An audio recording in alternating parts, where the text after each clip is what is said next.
licenciatura en Biología en la Facultad de Ciencias.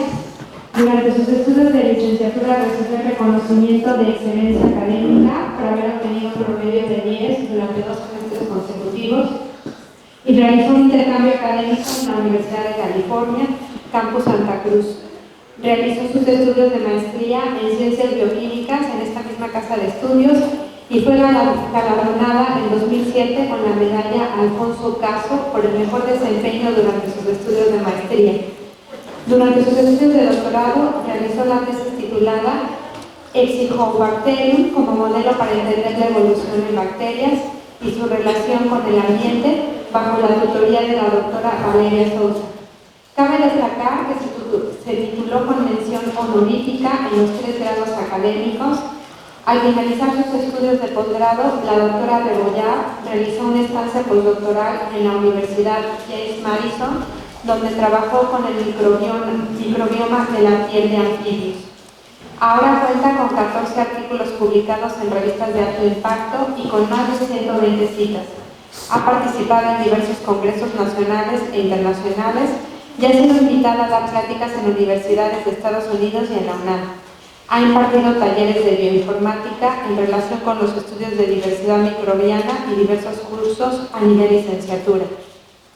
Actualmente se encuentra realizando una estancia postdoctoral en el Instituto de Ecología de la UNAM, donde participa en un proyecto cuyo objetivo es entender el microbioma asociado a los murciélagos frugívoros. Le damos la bienvenida con un fuerte aplauso. Muchas gracias.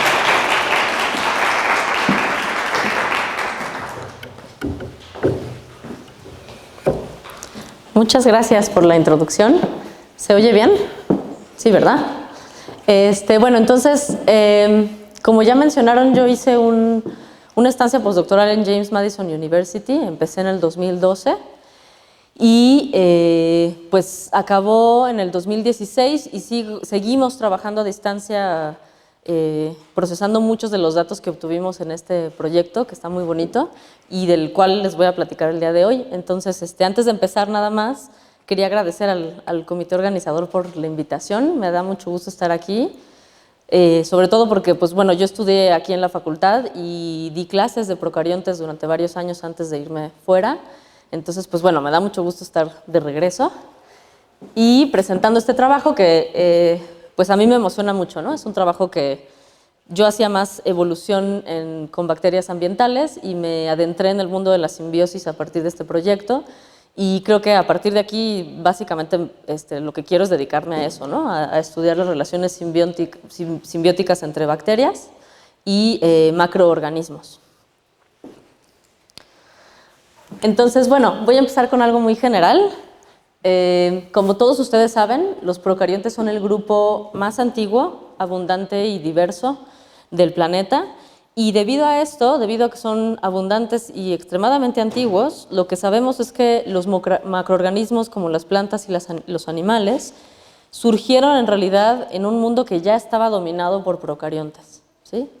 Y en ese sentido es natural pensar que estos organismos, los micro y los macro, han establecido distintos tipos de relaciones simbióticas desde el mismo origen de los macroorganismos, ¿no? Entonces llevamos miles de millones de años interactuando, los macro con los micro, y por lo tanto existe una gran diversidad de interacciones.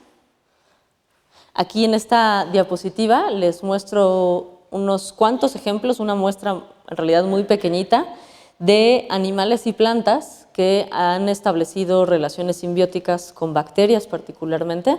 Seguramente ustedes han escuchado de casos, de algunos de estos casos, como por ejemplo, uno de los más famosos es Rhizobium, el género Rhizobium con leguminosas, que en este caso Rhizobium es capaz de fijar el nitrógeno atmosférico y por lo tanto le brinda este nutriente a la planta.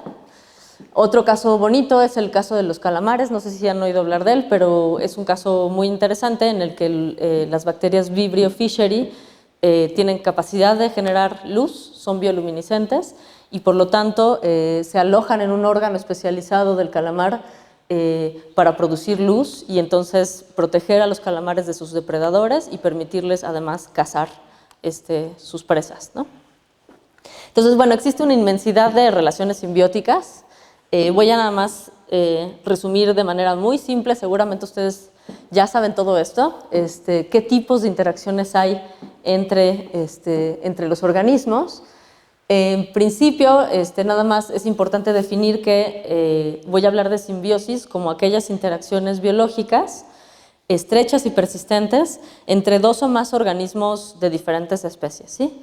Entonces, bueno, en esta diapositiva pueden ver un caso particular, que es el mutualismo, en donde los dos miembros, bueno, suponiendo que son dos nada más, los dos miembros de la interacción de la simbiosis se benefician de esta interacción. Un ejemplo bonito es son las anémonas y los peces payaso. Otro caso es el comensalismo, en el cual un organismo se beneficia y otro organismo simplemente no se ve afectado ni perjudicado. Otro caso interesante es el parasitismo, que es como el otro lado de la moneda, en donde un organismo se beneficia y otro organismo se perjudica de esta interacción, ¿no? Entonces, obviamente esto está extremadamente simplificado, pero simplemente para representar en términos generales estos tres tipos de interacciones. Y el día de hoy, en realidad, nos vamos a enfocar en hablar de un tipo particular de simbiosis. Bueno, vamos a hablar de mutualismo de entrada, interacciones en donde dos o más de los miembros se benefician de esta interacción, y vamos a hablar en particular de simbiosis que se establecen entre un hospedero y comunidades bacterianas complejas, ¿sí? O sea, no solamente una bacteria o un género bacteriano, sino toda una comunidad que se establece en el hospedero, ¿sí? Y entonces aquí les muestro una serie de ejemplos que tienen microbiomas, ¿no? Llamados microbiomas ahora, los cuales son comunidades bacterianas que son extremadamente dinámicas, se afectan por aspectos como la dieta y el desarrollo del hospedero. También sabemos que muchos de estos microbiomas se encuentran localizados en superficies externas de los hospederos, ¿no? Por ejemplo, la piel y el tracto digestivo. Y muchas de las funciones, estas no son las únicas, pero son algunas de las funciones que estos microbiomas cumplen en el hospedero. Una de ellas es ayudar al hospedero a obtener nutrientes. En otros casos, las comunidades protegen a sus hospederos contra organismos patógenos. Y también, incluso en algunos casos, pueden estar involucrados en el aislamiento reproductivo entre especies, ¿sí? Seguramente han escuchado ustedes hablar del microbioma humano, que es hasta la fecha el microbioma mejor caracterizado. Y entonces voy a hablarles un poquito de eso, de lo que sabemos y de por qué ha sido tan interesante descubrirla. Entonces, bueno, hablábamos de esto, ¿no? Hablábamos de que existe una simbiosis entre un hospedero y comunidades bacterianas. En el microbioma humano hemos aprendido realmente muchísimo en los últimos, yo diría, 12, 13 años. En realidad es una línea de investigación muy, muy reciente en comparación a otras. Y lo que sabemos es que, de entrada, sabemos que las bacterias en nuestro cuerpo son extremadamente abundantes. Llegan a tener el mismo número de células bacterianas, tenemos el mismo número de células bacterianas que células humanas en nuestro cuerpo, entonces esa es una idea impresionante en realidad, estamos totalmente cubiertos. Y no solamente son muy abundantes, sino que en realidad lo más interesante de estas comunidades es que son muy diversas y se encuentran asociadas a distintos nichos dentro de un hospedero, ¿sí? Entonces, en este caso, por ejemplo, les muestro un diagrama del humano que tiene, presentando, digamos, la estructura de distintas comunidades bacterianas, por ejemplo, en el caso del estómago, el caso de la piel, el caso de la boca, que tienen, cada uno de ellos constituyen un nicho distinto, ¿sí? Y lo más interesante de esto es que alteraciones en la microbiota están asociadas a una gran cantidad de enfermedades en humanos, ¿sí? Por ejemplo, enfermedades respiratorias, intestinales, metabólicas. Por lo tanto, nos hace pensar que el microbioma está realmente jugando un papel muy importante en el hospedero. ¿Y cómo es que sabemos todo esto? Les decía que es una línea de investigación muy reciente. Y en realidad es muy reciente porque casi todos los conocimientos que tenemos de esta línea vienen del desarrollo de una serie de tecnologías muy nuevas que le llamamos secuenciación masiva, y estos métodos de secuenciación nos han permitido justamente explorar los microbiomas, ¿no? Sin tener necesariamente que cultivar las bacterias en un laboratorio, y por lo tanto podemos estudiar la diversidad y la composición taxonómica de estas comunidades. Entonces, seguramente han oído hablar de estas técnicas porque pues ahora están muy de moda, todo el mundo quiere hacer microbiomas de todo, y bueno, pues en realidad es que sí son muy útiles.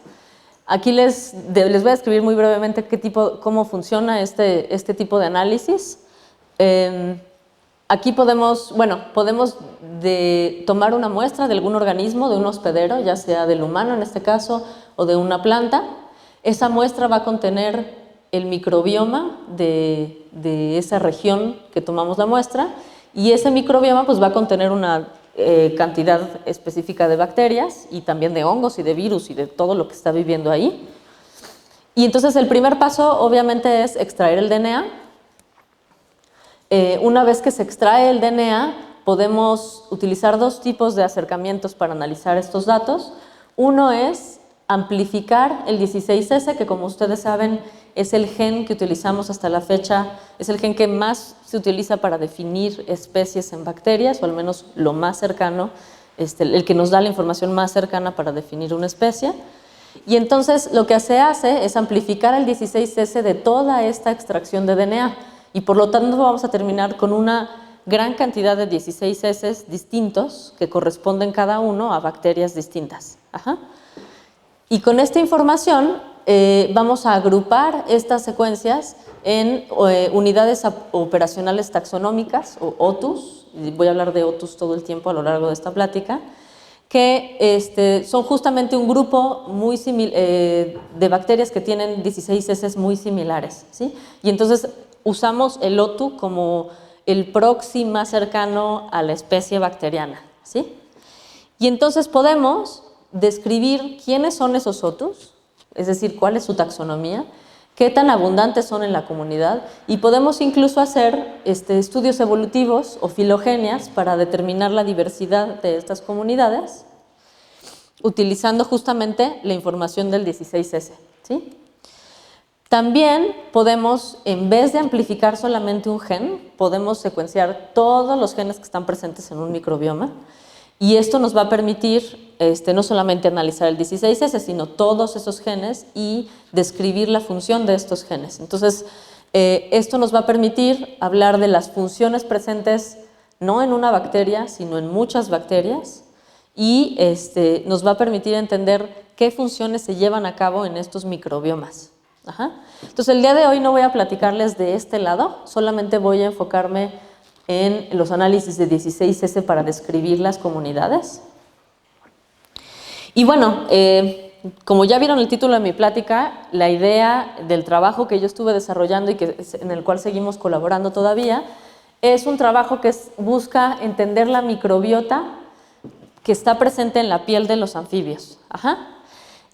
¿Por qué los anfibios? Bueno, ahorita en esta diapositiva y en las siguientes 2 o 3 les voy a platicar de este sistema, y espero poder convencerlos de que en realidad es un sistema muy, muy interesante, muy bonito, y que además puede tener implicaciones muy importantes para la conservación de este grupo de organismos, ¿no? De los anfibios. Entonces, bueno, estos estudios también son muy recientes, iniciaron las primeras publicaciones. Vienen del 2006, del grupo de Reed Harris, que es con quien hice el postdoctorado en Virginia, y este investigador junto con su grupo de investigación lo que hicieron fue colectar salamandras de esta especie, Plethodon cinereus, que son una salamandra muy abundante en las montañas de Virginia, y tomaron una muestra con un cotonete de la piel del anfibio, ¿sí? Y ese cotonete lo sembraron, o sea, lo plaquearon, digamos, en distintas cajas de Petri, y lo empezaron a aislar una gran cantidad de bacterias que están presentes en la piel de las salamandras. Ajá. Entonces, el primer acercamiento de este trabajo, obviamente, fue un trabajo cultivable, de bacterias cultivables, y fue muy interesante porque lo que encontraron es que muchas de estas bacterias, esta es una de las que mejor se ha caracterizado hasta la fecha, se llama Hantinobacterium lividum, es una bacteria gram negativa. Y pues se volvió famosa ya porque en realidad tiene una serie de capacidades antifúngicas. Ajá. Y estas capacidades antifúngicas se deben a que produce una serie de moléculas de metabolitos secundarios que, de hecho, uno de ellas, la violaceína, le confiere ese color tan bonito morado que tiene. Y la violaceína, junto con el indol 3-carboxaldehído y junto con otras moléculas, hacen que esta bacteria inhiba el crecimiento de hongos patógenos. Entonces, sabemos que estas bacterias simbiontes protegen a los anfibios de estos hongos patógenos, en particular de uno del cual voy a platicarles ahorita, que es causante de una enfermedad que se llama quitridiomicosis. No sé si han escuchado de esta enfermedad. Ahorita les voy a platicar un poquito más de qué es la quitridiomicosis y por qué es tan importante este descubrimiento. Entonces, bueno, esta es una enfermedad emergente que afecta a los anfibios desde hace ya 3 o 4 décadas. Está causada por un patógeno, un hongo microscópico llamado Batrachochytrium dendrobatidis. A partir de ahora le voy a decir BD, porque tiene un nombre muy largo. Entonces, bueno, BD ha causado colapsos poblacionales y extinciones de especies completas en todo el mundo, ¿sí? Entonces, ha sido un problema muy serio. Esta es una imagen de rana muscosa, de la especie rana muscosa en las montañas de la Sierra Nevada en California, en donde en el momento en que llegó el hongo, se comenzaron a observar que poblaciones completas de esta especie se morían en el transcurso de 2 o 3 semanas, ¿sí? Entonces, es un escenario dramático para el mundo, pero sobre todo también para los ecólogos que estaban estudiando estas poblaciones. De repente llegaron y estaban absolutamente todas muertas. Y bueno, y es tan grave que pues incluso ha sido portada de la revista Nature, que justamente, porque justamente sabíamos muy poco, cuando se descubrió esta enfermedad se sabía muy poco acerca de cómo estaba funcionando la infección y cómo detenerla. Y bueno, lo que sabemos ahorita es que, voy a hablar muy brevemente de cuál es el ciclo de vida de este hongo, nada más para que tengan el contexto. Es un hongo, como ya les dije, microscópico, que tiene 2 fases de vida. Una fase es la fase mótil, que son las zoosporas, que tienen flagelos que les permiten moverse, trasladarse a través del agua y penetrar o colonizar la piel de los anfibios, ¿no? Entonces, la segunda fase del ciclo de vida de este hongo ocurre al interior de la piel del anfibio, ¿sí? Entonces, la zoospora llega, penetra en la piel, en las primeras capas de la piel, y comienza a madurar y transformarse en una estructura llamada zoosporangio, que en su interior tiene cientos o miles de esporas. Ajá.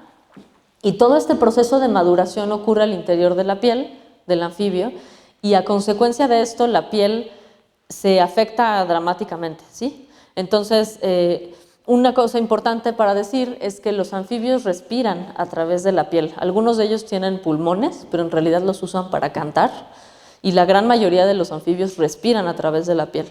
Entonces, este hongo causa que se afecte la estructura epidérmica y, por lo tanto, estos animalitos terminan teniendo paros cardíacos y arrestos respiratorios, ¿no?, a causa de la infección del hongo. Una vez que se madura este zoosporangio, se liberan todas estas cientos o miles de esporas al ambiente de nuevo para poder o recolonizar al mismo hospedero o moverse a través del agua y colonizar otros organismos, ¿sí? Entonces, bueno, nosotros trabajamos en Panamá. Lo que les voy a platicar el día de hoy, los datos que les voy a platicar son colectados en Panamá. Y básicamente decidimos trabajar en este sitio porque es uno de los sitios en donde mejor se caracterizó la llegada de este hongo, digamos, gradualmente, ¿no? Entonces se ha descrito que el hongo ha bajado desde Norteamérica hacia Centroamérica en forma de ola, digamos, gradual. Y lo que se ha visto es que, por ejemplo, llegó en 1987 a Costa Rica, a Panamá llegó en 1993, y para el 2004 estaba llegando a una de las zonas de bosque tropical más diverso en Panamá, Esta región, bueno, hay muchos bosques tropicales en esta zona, pero una de las más diversas es el Copé, que es una región tropical, un bosque tropical de alta montaña que se encuentra aquí. Y pues lo que los investigadores vieron en este lugar fue que una vez que llegó el hongo, las poblaciones de anfibios comenzaron a desaparecer dramáticamente, ¿sí? Entonces aquí les muestro una gráfica de una publicación de Karen Lips del 2006, en donde se muestran el número de capturas de anfibios a lo largo del tiempo, desde 1998 hasta 2006, y como pueden ver aquí, pues los números poblacionales son más o menos constantes, incluso de hecho se observa como una tendencia a aumentar, es decir, las comunidades estaban sanas y tenían una gran cantidad de anfibios, y en el 2004, que llegó el hongo, se observa un colapso dramático de las poblaciones, ¿sí? Entonces, bueno, este es un escenario pues trágico, en realidad, y lo único bueno de todo esto es que los investigadores que estaban en ese momento lograron caracterizar cómo sucedió este colapso, y en esta filogenia, por ejemplo, les muestro lo que ellos obtuvieron. Es una filogenia de todas las especies que estaban presentes en este bosque tropical antes de que llegara el hongo. Las ramas rojas representan especies que una vez que llegó el hongo desaparecieron en un 100%, incluso hay especies que son endémicas de ese sitio y que básicamente están extintas a la fecha, ¿sí? Las ramas naranjitas, amarillas, indican las especies cuyas poblaciones fueron severamente afectadas. Todavía se observan algunos individuos, pero prácticamente ninguno. Y las ramas negras son las especies, aquellas especies de ranas que siguen estando en este sitio a pesar de la infección. Entonces, bueno, esto hace, bueno, lo que básicamente el descubrimiento principal de este estudio es que existen especies altamente susceptibles al hongo que se mueren muy rápidamente, pero también existen especies que no son susceptibles a la enfermedad y que hasta la fecha siguen estando ahí, ¿sí? Entonces, esa es una observación muy importante porque justamente lo que queremos es entender por qué unas se mueren y otras no. Y una de las cosas que sabemos es que los anfibios tienen distintos tipos de defensas ante los patógenos.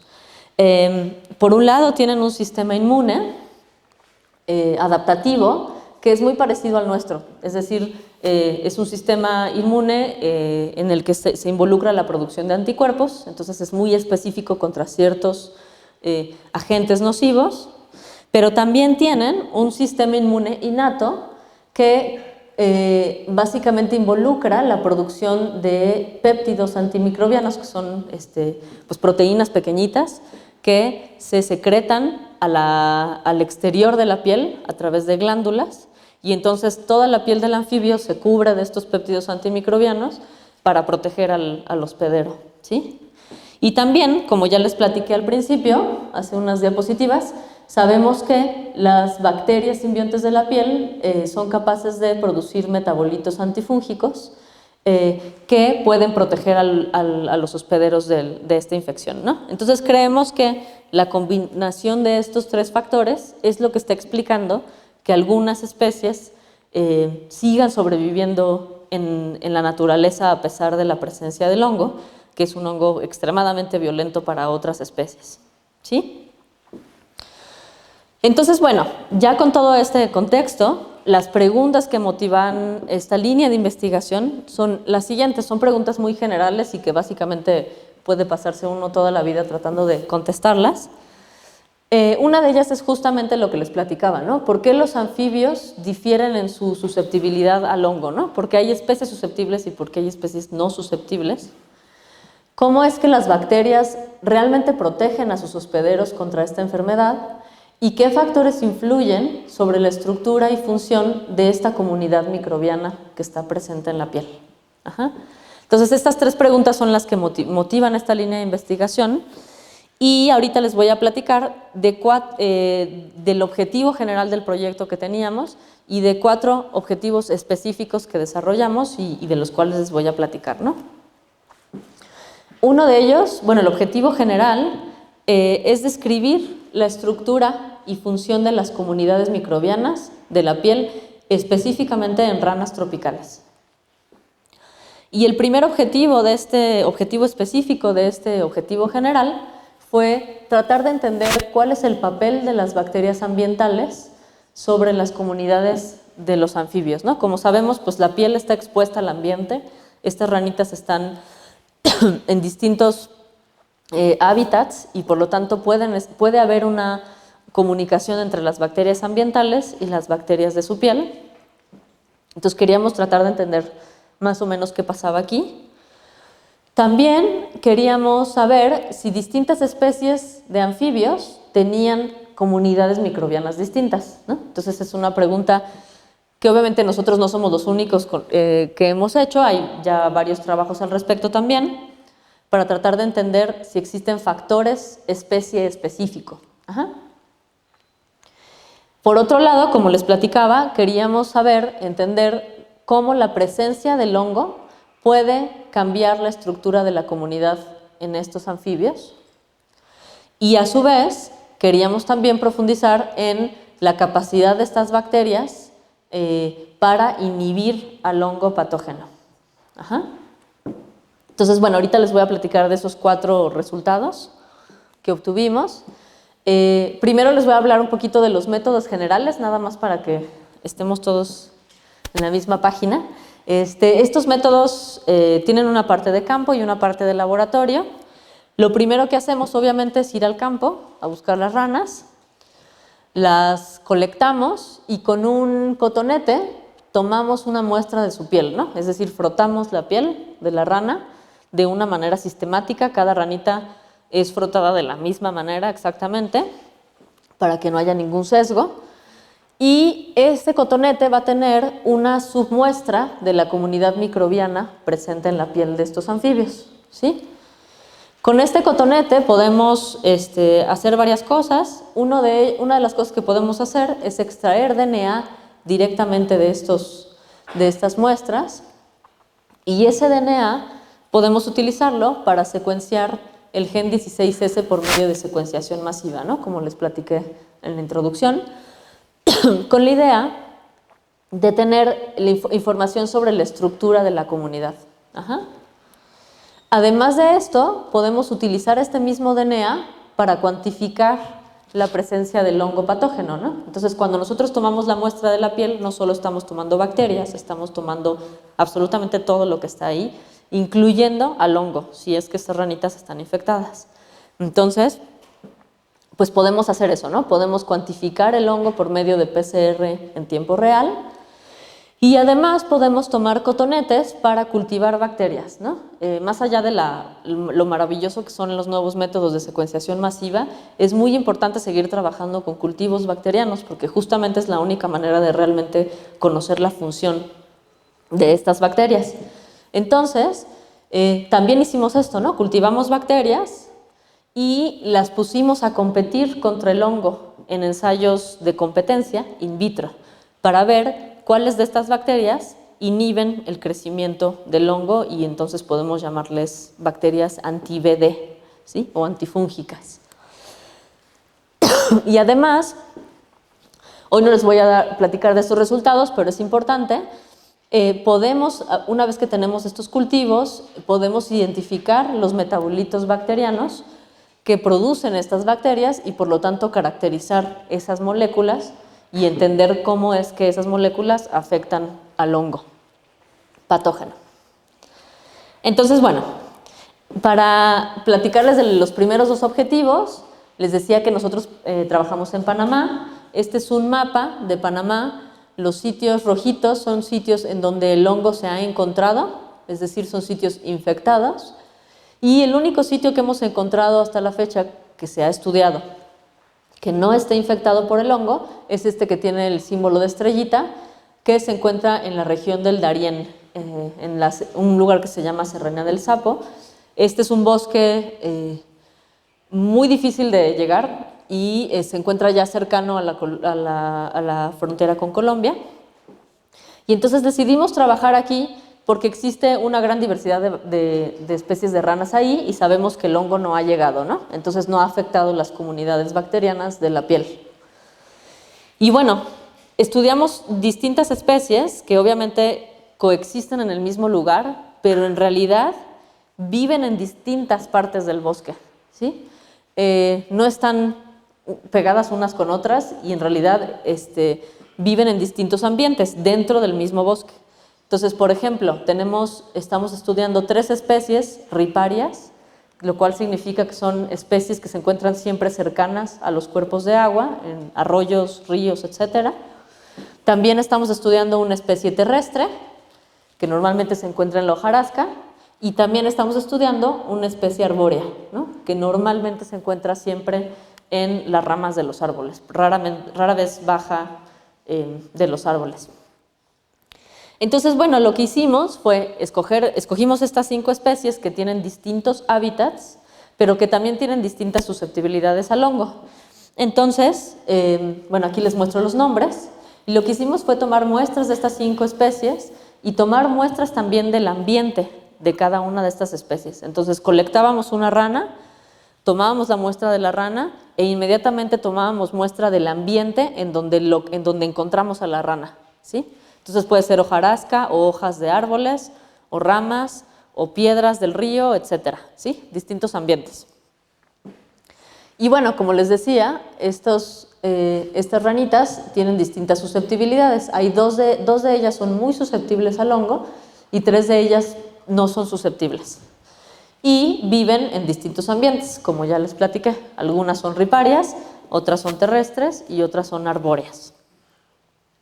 Entonces, bueno, les voy a platicar algunos de los resultados que obtuvimos.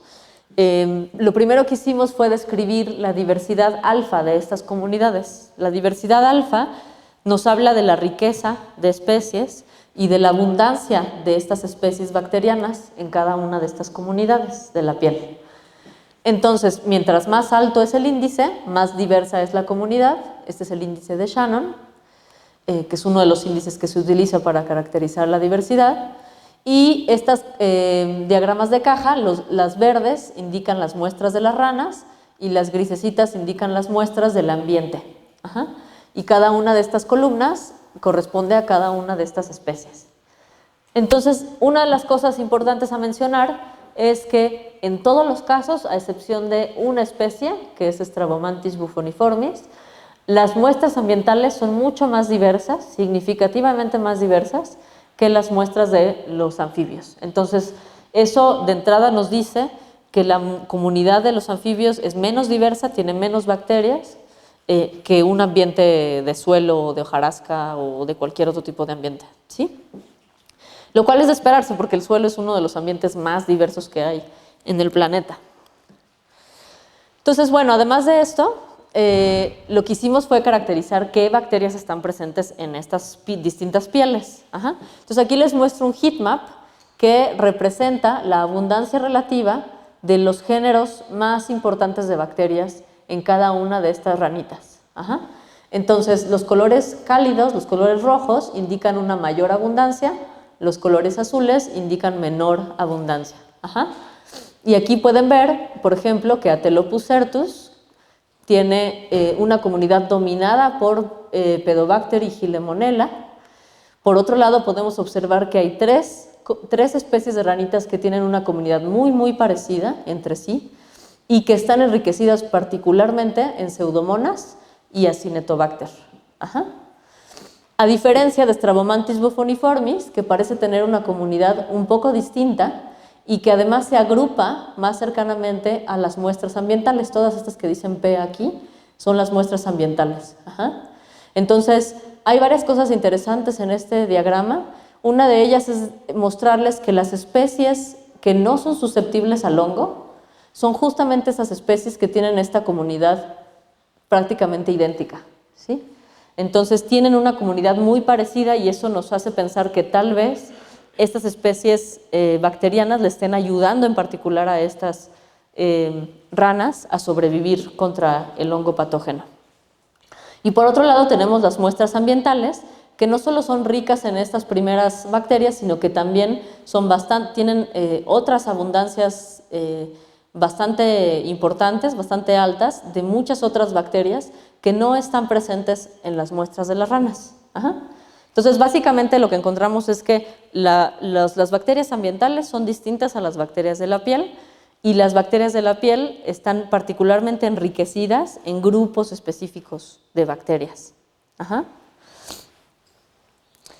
Entonces, bueno, para seguir con el tercer objetivo de nuestro proyecto, que era justamente entender la estructura bacteriana en presencia del hongo, lo que hicimos fue comparar la comunidad bacteriana de una especie, Craugastor fitzingeri, que es una de las que estudiamos en el Darién, y compararla con poblaciones de la misma especie, pero que se encuentran en sitios infectados por el hongo, ¿no? Entonces, la hipótesis es que justamente íbamos a encontrar diferencias en estas dos comunidades, y una posibilidad es que estas diferencias estén causadas por la presencia del hongo patógeno.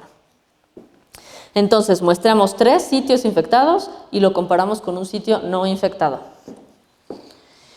Y aquí les muestro los resultados principales. Sapo es el sitio no infectado, la estrellita azul, aquí se ve en el mapa, y las estrellitas rojas son los sitios infectados. Y lo que pueden ver aquí en este diagrama de barras es la abundancia relativa de los géneros bacterianos que encontramos en cada una de estas comunidades. Por un lado, vemos que en los sitios infectados hay una abundancia significativa de pseudomonas y de 2 grupos de actinobacterias que se llaman Sanguibacter y Cellulomonas. Ajá. Y estas diferencias son significativamente distintas a las abundancias de estas mismas bacterias en el sitio no infectado. Y en el sitio no infectado vemos que además hay mucha más diversidad de otros grupos que están aquí en gris, y en particular de Acinetobacter, que se ve aquí en amarillo. Ajá. Cuando analizamos la diversidad de estas comunidades, encontramos algo congruente con lo que vemos aquí, es decir, el sitio no infectado es mucho más diverso que los sitios no infectados. Ajá. Entonces, bueno, estamos encontrando diferencias entre distintos sitios, unos que tienen la presencia del hongo y otros en donde no hay hongo patógeno.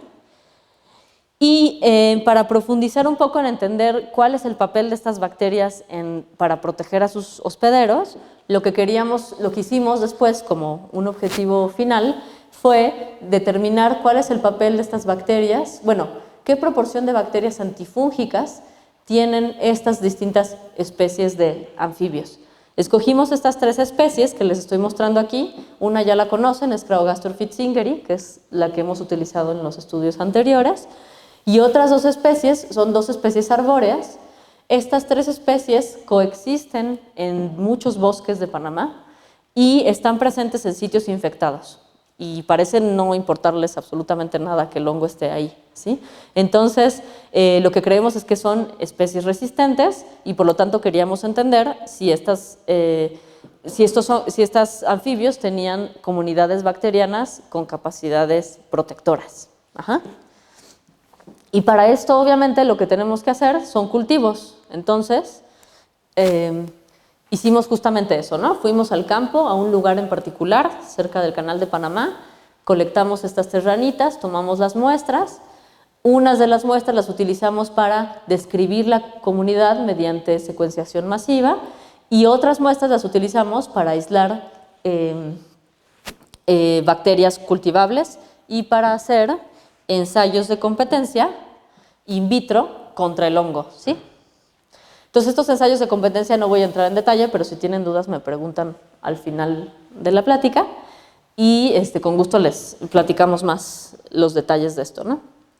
Entonces, bueno, de las 3 especies que colectamos, de las 44 ranas, divididas en 3 especies, aislamos 382 cepas bacterianas que tenían fenotipos distintos, ¿no? Solo tomamos los fenotipos distintos, ya sea en textura, en color, en forma de crecimiento, y estas, cada una de ellas hicimos la extracción de DNA y secuenciamos el gen 16S. Y ese gen 16S lo agrupamos en otus con un 97% de similitud, ¿no? Entonces tenemos grupos de bacterias que son parecidas y que probablemente sean la misma especie. Y a partir de ahí, lo que obtuvimos fueron 250 otus, o 250 grupos bacterianos distintos. Y aquí les muestro en este diagrama de Venn los números, ¿no? Los números en la abundancia de estas especies que aislamos. Entonces, pues hay varias cosas que se pueden ver aquí en este diagrama. Una de las primeras cosas importantes es que muy poquitas especies cultivables se comparten entre las especies, ¿sí? La mayor parte de estas bacterias son únicas a cada una de estas especies, como pueden ver aquí, ¿no? 52, 64 y 105. Y la otra observación importante que hicimos fue que Craugastor fitzingeri, que es la especie terrestre, tiene muchísima más diversidad de bacterias cultivables que las otras dos especies de ranas, ¿sí? Y esto fue interesante encontrarlo en cultivo porque cuando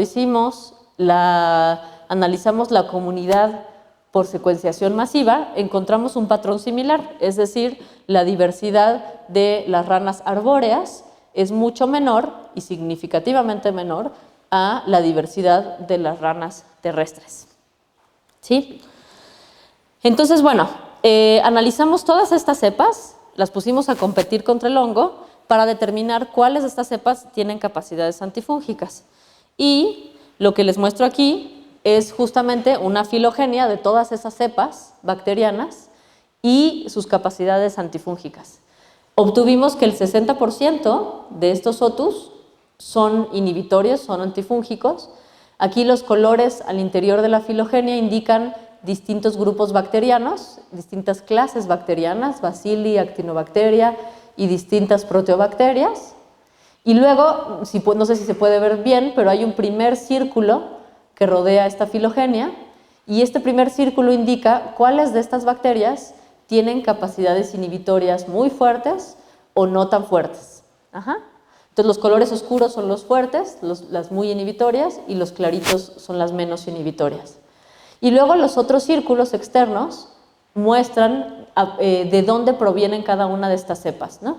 Entonces la línea roja indica que esas cepas provienen de la especie terrestre, la amarilla de Hebracatus y la verde de Calidrias, que son las dos especies arbóreas. Y bueno, hay mucha información en esta imagen, pero en realidad lo que quiero mostrarles es que obtuvimos la mayor parte de los bacilis que encontramos, los aislamos de Dendrosophos hebracatus, que es la línea amarilla. La mayoría de las alfa-proteobacterias fueron aisladas de Agalignis calidrias, que es el círculo verde. Y en el caso de Craugastor fitzingeri encontramos una gran cantidad de actinobacterias y de beta-proteobacterias y gamma-proteobacterias. Y la otra cosa interesante es que la mayor parte de las cepas inhibitorias están presentes en la especie terrestre. Entonces, no sé si logran ver, pero este grupo de actinobacterias que derivan de la especie terrestre tienen capacidades muy fuertes de inhibición contra el hongo patógeno, ¿no? Y lo mismo pasa con estas beta-protobacterias y lo mismo pasa con las gamma-protobacterias.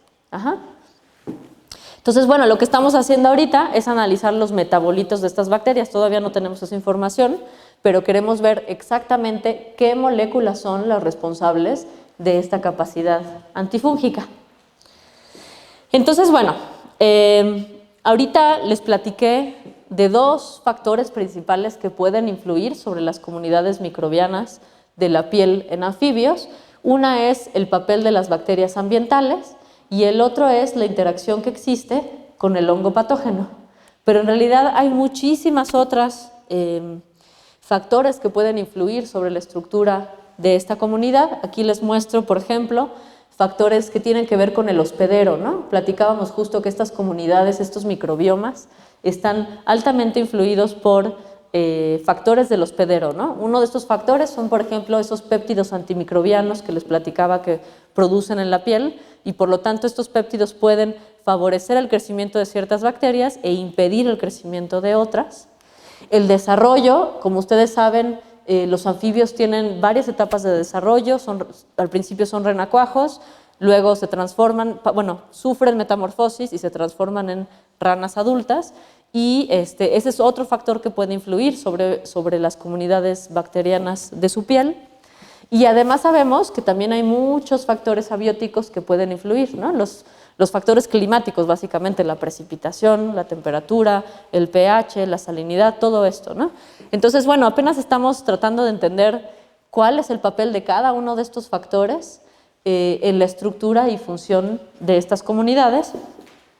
Y bueno, nada más para finalizar, quiero platicarles que básicamente lo que quiero hacer a futuro es justamente seguir trabajando con estas comunidades, pero en México. En México, hasta la fecha, no hay un solo trabajo de comunidades bacterianas de la piel en anfibios. Y bueno, es un punto importante porque México es el quinto país con mayor diversidad de anfibios en el mundo. Oaxaca, Chiapas y Veracruz son los estados que tienen mayor diversidad. Y existe una gran diversidad de pletodóntides, de la familia Pletodontidae, que son las salamandras, y de los gílidos, que son las ranas arbóreas. Ajá. Y además de eso, bueno, tenemos especies endémicas, ¿no?, que son extremadamente interesantes, como el caso de Ambistoma mexicanum, que además está en peligro de extinción. Y bueno, lo que sabemos es que justamente 43% de las especies de anfibios mexicanos se encuentran amenazados por muchos factores. Yo diría que el principal es la pérdida de hábitat, pero también la quitridiomicosis afectó las poblaciones en México. En realidad el hongo pasó a través de las poblaciones de México y ni nos enteramos porque no sabíamos ni siquiera que existía el hongo en ese momento.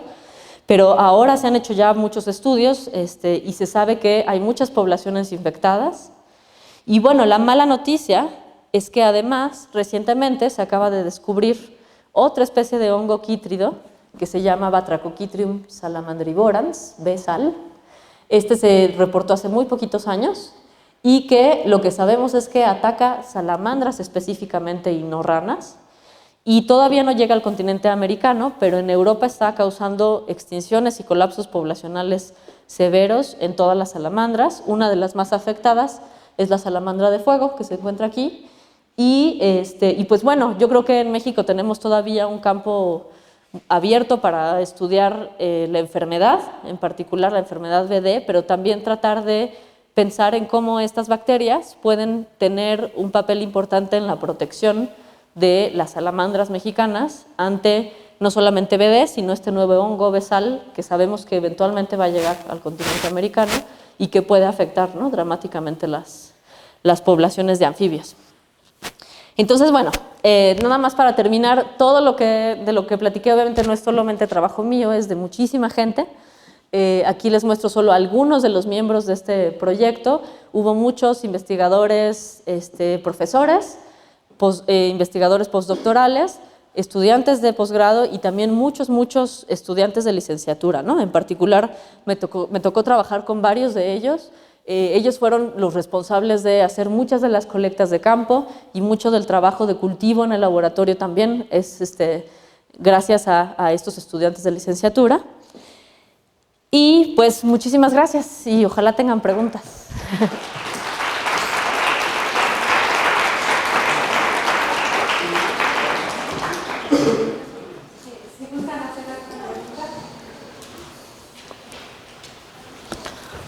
Ahí hay una, creo. Ajá. Sí. Con los estudios que han hecho, los estudios que han realizado, ¿cómo podrían prevenir que la o cómo podrían hacer que se recuperaran estas? Sí, pues bueno, qué bueno que preguntas eso, porque ya no me dio tiempo de hablar de eso aquí. Pero obviamente una de las líneas más importantes que se derivan de esta investigación es la parte aplicada, justamente, ¿no? Tratar de buscar, identificar estas bacterias antifúngicas y utilizarlas como probióticos para proteger a las ranas. Ajá. Y ya se han hecho varios estudios en especies particulares, algunas se han hecho en cautiverio y otras, un solo estudio se ha hecho en ambientes naturales. Algunos han sido muy exitosos. Hubo un estudio en la Sierra Nevada en donde lo que hicieron fue utilizar esta bacteria Hantinobacterium lividum, que les platiqué al principio, que es la moradita, y básicamente lo que hicieron fue darles baños a las ranitas con esta bacteria, meterlas literalmente en toppers durante 24 horas para que toda la piel se llenara de este probiótico y después las liberaron. Ajá. y el año siguiente regresaron bueno, y las etiquetaron, ¿no? Entonces, al año siguiente llegaron, regresaron, y lo que vieron fue muy interesante porque la gran mayoría de las especies, de las ranas que encontraron de regreso, eran aquellas que habían sido tratadas con esta bacteria, ¿no? Entonces ahí hubo como un primer resultado muy prometedor, la gente se emocionó muchísimo porque dijeron, bueno, esto va a salvar a las ranas de todos lados. Y obviamente lo siguiente que hicieron fue ir a hacer un ensayo con Atelopus etequi, que es una rana amarilla, la rana dorada de Panamá, que de hecho es el emblema nacional en Panamá y que de hecho ya está extinta en la naturaleza, pero que se tienen poblaciones en cautiverio. Se bañó a esta ranita con Hantinobacterium lividum, se hicieron ensayos de infección en el laboratorio, es decir, las infectaron con el hongo después de haber sido tratadas y no les sirvió de absolutamente nada. Entonces, pues básicamente lo que esto nos está diciendo es que el sistema es un sistema complejo, ¿no? O sea, que no va a ser nada más cuestión de ir y echarle la bacteria y ya curar a las ranas, sino que involucra conocer la comunidad y conocer las interacciones que existen entre las bacterias, su hospedero y el mismo hongo, y las condiciones del ambiente de cada una de estas bacterias, de cada una de estas ranitas que pueden afectar obviamente la dinámica. Y entonces se sigue trabajando en esa dirección. Hay mucho trabajo que se está haciendo en Madagascar, por ejemplo. Hay muchísima diversidad de anfibios ahí y el hongo todavía no llega ahí, pero creen que si llega va a devastar poblaciones inmediatamente, ¿no? Entonces se están aislando muchas bacterias y se están haciendo muchos ensayos en distintos zoológicos del mundo para poder buscar una estrategia de utilizar estas bacterias como probióticos. Nada.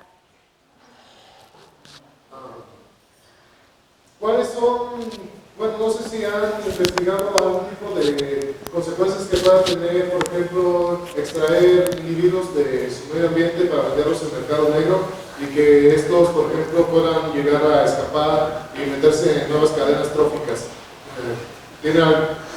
¿Han contemplado algún tipo de consecuencia?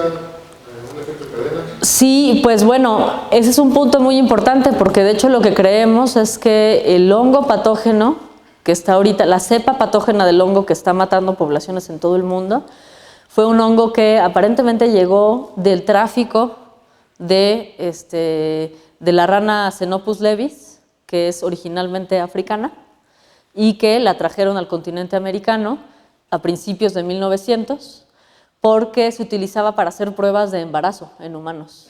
Entonces se le sacaba sangre a las personas que podían estar embarazadas, eso se agregaba a peceras en donde estaban las ranas, y si la persona estaba embarazada, las ranas empezaban a producir huevos inmediatamente. Entonces esa era la prueba clásica de embarazo que se utilizó a principios de 1900, y eso implicó el movimiento de muchísimas ranas que ahora creemos que eran portadoras de este hongo patógeno, ¿no? Como les digo, no todas las ranas se mueren, y entonces obviamente esta rana traía al hongo, no le afectaba nada, pero después de que se modernizaron los métodos de detección del embarazo, estas ranas pues seguramente fueron liberadas o quién sabe qué pasó con ellas, y a partir de ahí se cree que comenzó a expandirse el hongo en América, en el continente americano en particular, ¿no?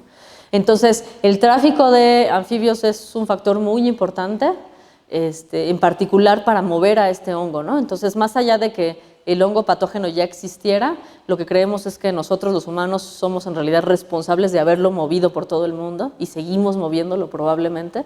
Y es de hecho por eso que creemos que Vesal, este hongo nuevo que acaban de descubrir, va a llegar a América tarde o temprano, ¿sí? Hay muchísima mercado ilegal y también legal de anfibios en todo el mundo, sobre todo desde de los trópicos de Asia y de Madagascar y de África hacia otros sitios. Entonces, ese es un problema serio, ¿no?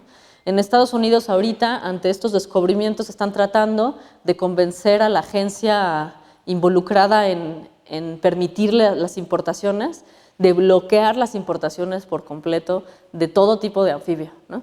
Pero obviamente eso no se ha logrado hasta la fecha porque obviamente eso representa una entrada económica al país, ¿no? Entonces ha sido complicado, han bloqueado la migración de ciertas especies, pero no de todos los anfibios en general.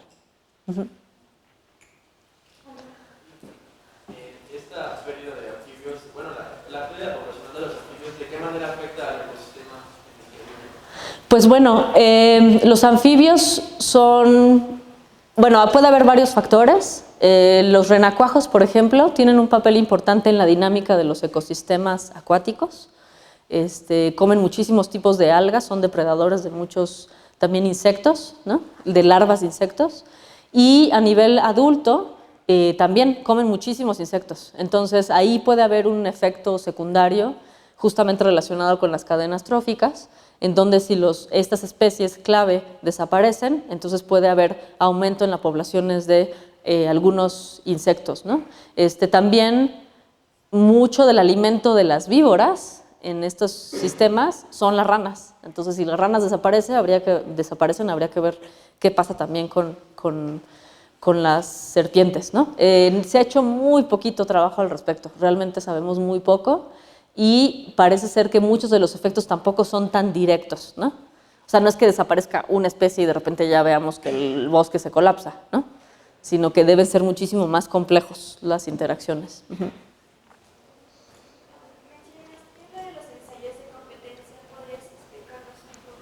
Sí, claro que sí.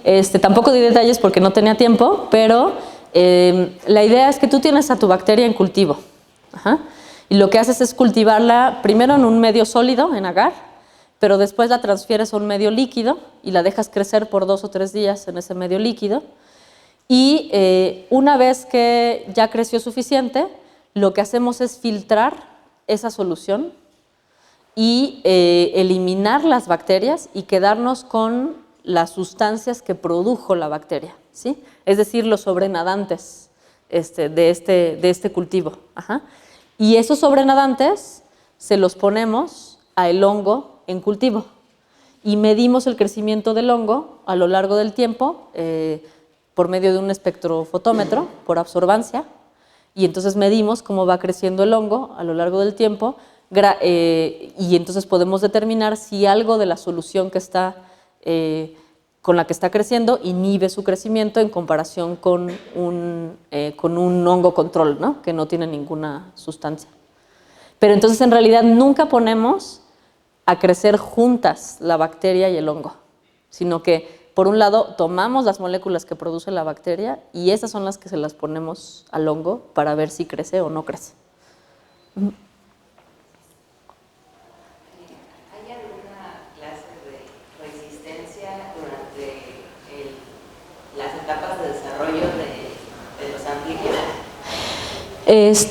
Pues también se sabe poco al respecto. Se sabe que las ranitas que recién acaban de pasar la metamorfosis son las más susceptibles. Ajá. Y una de las hipótesis es justamente que todavía su piel no se ha podido estructurar y colonizar por estas bacterias protectoras, ¿no? Sí, eso es de lo poco que sabemos hasta ahora. Ajá. ¿No han contemplado el uso de este hongo para, por ejemplo, eliminar anfibios que sean invasores? Por ejemplo, bueno, en Australia todo lo que mete se convierte en plaga.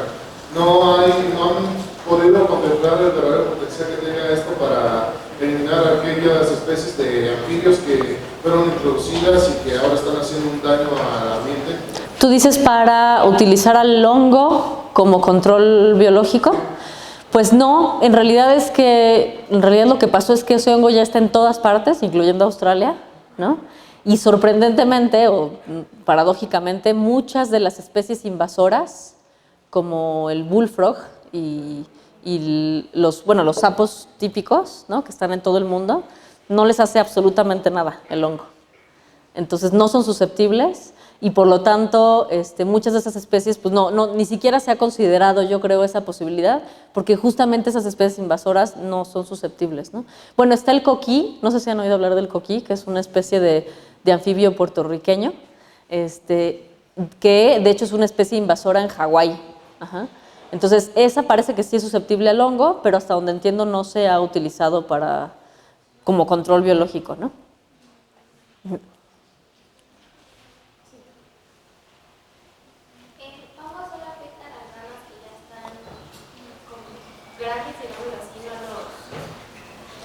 Los renacajos, ajá, no se sabe muy bien. Se sabe que sí coloniza la boca de los renacuajos, sobre todo, pero se han hecho muy poquitos estudios para ver si realmente les afecta, ¿no? O sea, si las poblaciones... Lo que creen en algunos casos, en algunas especies, es que sí afecta y que de hecho esa es la etapa larvaria, o sea, la etapa de desarrollo que más se afecta con el hongo, sobre todo porque el hongo es acuático. Ajá. Entonces las zoosporas están flotando en el agua, pueden estar muchísimas semanas viables, vivas, antes de llegar a infectar a un anfibio. Y entonces lo que se cree es que mucho de lo que están haciendo en cautiverio, por ejemplo, es tratar de que las ranas crezcan en cautiverio, se vuelvan adultas, pasen la metamorfosis, ¿no? Pasen de renacuajo, hagan la metamorfosis, se vuelvan ranas adultas y ya como adultos reintroducirlos al ambiente, ¿sí? Con la esperanza de que ya las defensas del anfibio ya estén bien desarrolladas y entonces logren sobrevivir una vez que son adultos, ¿no? Uh-huh. Uh-huh. ¿Qué factores pudieron haber influido en que antes del siglo XX no estaba tanta la presencia de este hongo y ya después del siglo ya hubo más presencia? Yo lo que creo que pasó, en realidad no sabemos qué tan... Se han hecho estudios de evolución del hongo.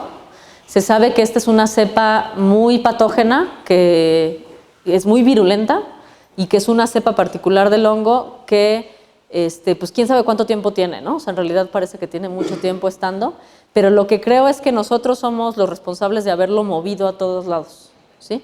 O sea, el hongo llegó a través de, seguramente, el intercambio de anfibios de un continente a otro, y entonces en ese momento, en el momento en que encuentra un distinto nicho y llega a un lugar que está lleno de distintas especies, pues comienza a propagarse dramáticamente, ¿no? Uh-huh. Ajá. Como tal, ADN es igual a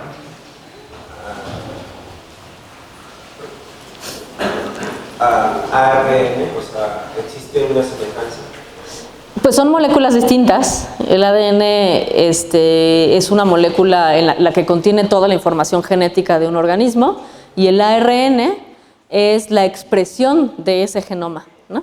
Entonces todas las proteínas que todos los genes que se van a expresar y que van a formar, hacer el fenotipo del organismo,